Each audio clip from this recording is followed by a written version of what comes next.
History with Mr. D. We hold these truths to be self-evident, that all men are created equal, endowed by their Creator with certain unalienable rights, that among these are life, liberty, and the pursuit of happiness. That's right, those are some of the opening words in the Declaration of Independence. It's not like I just have one sitting around all the time.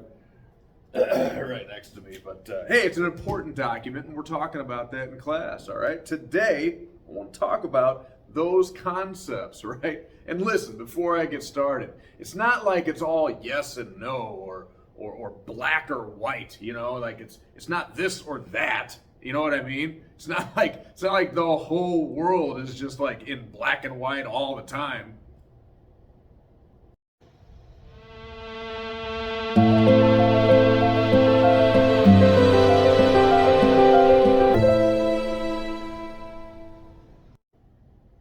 Or is it? You know, I've had kids. It happened in sixth grade a lot more than it happens in eighth grade. But I literally had kids ask me before, Mr. Decker, when did things stop being black and white and come into color? "Hey man, we don't live in the Wizard of Oz." For those of you that didn't catch that reference, The Wizard of Oz is a movie from the 1930s that was filmed partially in black and white, partially in color. That's the All right, now that all that nonsense is out of the way, at least I think so, let's talk a little bit about some of the things that are actually relevant to this class today, and that is the fact that the Declaration of Independence, as you have been reading, that was the bell on the video, not in your world. The Declaration of Independence was a document that is probably one of the most important written in human history. When we talk about natural rights, and these rights are self-evident, these are clues as to what this piece of American freedom that we talk about in class all the time actually means. Think about that concept for a second, right? You, at the time, if you were living in the colonies, you are a British subject, right? Remember, we talked about this in class. And when you are a British subject as opposed to an American citizen, you are a subject to the sovereign being the king, meaning the king has the word of law. So to act against the law is to act against the king. That's why it was so easy to convict people of treason, or at least accuse them of it back in the day. As this country got going, and I'm getting a little ahead of myself, but we talk about being sovereign citizens of the United States. Sovereign meaning the same thing. We, in a sense, are the kings and queens of this nation. We are the sovereign citizens, meaning we have rights as citizens because we are protected by rights that are proposed in the Declaration of Independence. The rights to life, liberty, and the pursuit of happiness, which are broad statements, open to interpretation, but also then backed up in the Bill of Rights. Okay? Up to this point, no other country on the planet, and still rivaled by none today, in America, you are born with these rights. Or you gain these rights when you become naturalized as a citizen. You know, I always ask kids in class, if you can give somebody something, what else can you do? You can take it away, all right? Not in America. You are born with these rights. These are natural rights. The second you took your first breath as a newborn in this nation, you had the right to life, liberty, property, the right to a free, speedy public trial, the right of innocence until guilt, the right to keep and bear arms, no protection against life and limb and double jeopardy, freedom of speech, freedom of religion, freedom to peacefully protest, all of these and more.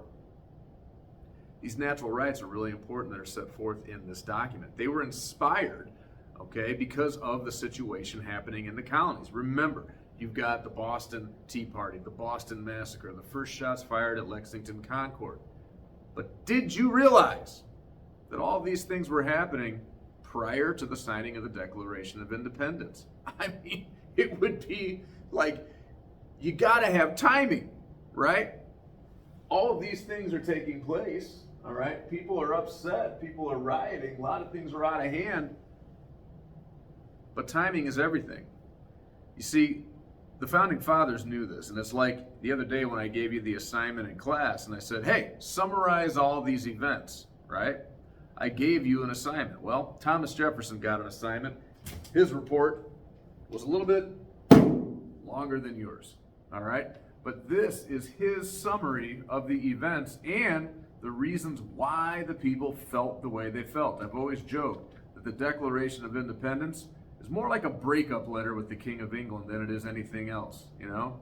I mean, I'm sorry if you've ever been broken up with before, but, you know, you ever get that breakup text? Back in the day, we used to send notes, you know, you'd like fold the paper up and all this.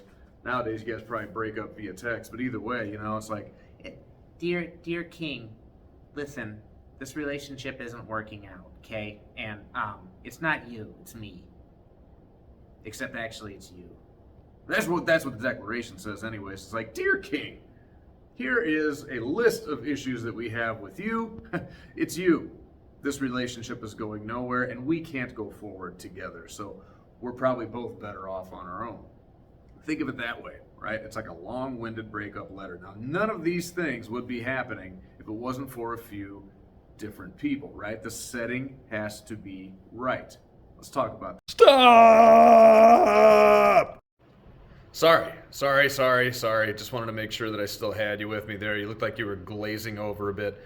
Just want to recap really quick before we get any further into this. Remember, the British are in debt after the French and Indian War. Therefore, they tax the living crap out of the colonists. Colonists don't like this because colonists believe they can do things better. So the colonists rebel and enter guys named Thomas. Just thought I would wake you up a little bit there. So yeah, now you see, before we had got a lot of guys named John, right? John Smith, John Rolfe, right? Now you get a lot of guys named Thomas, right? We were talking about Thomas Jefferson earlier, more on him in a minute, but for right now, Thomas Paine. But before we talk about Thomas Paine, we got to talk about John Locke. Another John!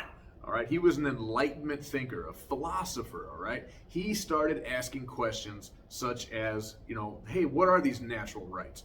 And can citizens rule better than kings? Remember, we talked about this in class the other day. You got all these colonists who every generation that passed as they were living in these British colonies started identifying as something other than British. And that became what the American culture was at that time. And they were enlightened by Enlightenment thinkers like John Locke. So Thomas Paine, Thomas Jefferson, Benjamin Franklin, all these other great thinkers of the time start discussing these things, probably at those liberty trees that we were talking about last week. Freedom of speech is important. So is literacy, you know, reading good. Now, Thomas Paine writes a pamphlet titled Common Sense, all right? And it's an essay, but it's a pamphlet. It's not a book, but it's, you know, it's a decent read. But in that, it changes the way the colonists viewed their king. The main point is that citizens, not kings, should be the ones who rule. And America should be independent, all right? Now, Thomas Paine publishes this anonymously. And he does this anonymously for what reason? Were you thinking treason? If you were, A for the day. He's committing an act of treason here, saying that the king is not fit to rule, right? He did this anonymously because he knew that if he was caught, he would be killed. All right, there's a lot of that going around during this time period.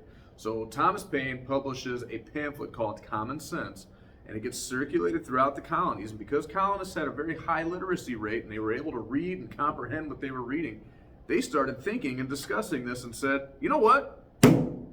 Some king in a castle 3,000 miles away who's never set foot on this soil, who doesn't know anything of what it is to be an American, let alone does he know what we want, yeah, probably we could do this better than him. Now, timing is everything here, right? I mean, come on, it's not like right now, like if the Bears, you know, were to start out 0-4 and everybody's questioning everything and they're just like, hey, fire the coaches, all right, everything's over, abandon the season. Well, like, you gotta have a reason for that. You can't just like come out and lose one game and say, that's it, it's over, right? It's the same thing with the colonies. You can't just come out and say, well, hey, I don't like our taxes and it's a little tough and sometimes people come in our house and we don't want them to. So like, we're done. No, folks, it requires a bit more persistence and grit than that. They had to wait for the right time. Remember, like I said earlier, 1773, a lot of this stuff is starting to happen in Boston. But it wasn't until 1776 that the Declaration of Independence gets signed into law or officially enacted. So why? Well, they had to wait for some momentum. And the Revolutionary War begins, Lexington and Concord, right? For 3 years, things are going on and building. George Washington's named the leader of the Continental Army. We are at war. But it wasn't until after the Battle of Bunker Hill, where the colonists actually stood their ground and the British advanced 4 times, only for the colonists to hold them off until they ran out of ammunition. And though they lost the field, they won a major moral victory, which I don't believe a lot in moral victories, but you know what? Sometimes they happen, and Bunker Hill was one of them. We proved to everyone, to the world, to the British, to ourselves, that we could stand toe-to-toe with the British, and they could throw everything they had at us, and we can hold them off. The time was right, right? So they seized the opportunity, and they put the Declaration of Independence, put pen to paper, as it were, and they were able to make this thing happen, all right? And I will, in the next video, talk to you about the reaction to the Declaration of Independence, but all of the thinkers at the time realized that a 33-year-old man named Thomas Jefferson was the man for the job. John Adams wanted to write the Declaration of Independence. Benjamin Franklin wanted to be involved in the writing of the Declaration of Independence, but they all knew Thomas Jefferson was the guy to actually be the author. Now, these 3 guys are an important combination because they actually represent the 3 major areas of the colonies. Jefferson represents the southern colonies, him being from Virginia. Benjamin Franklin represents the middle colonies, being from Philadelphia. And John Adams represents the New England colonies, being from Massachusetts.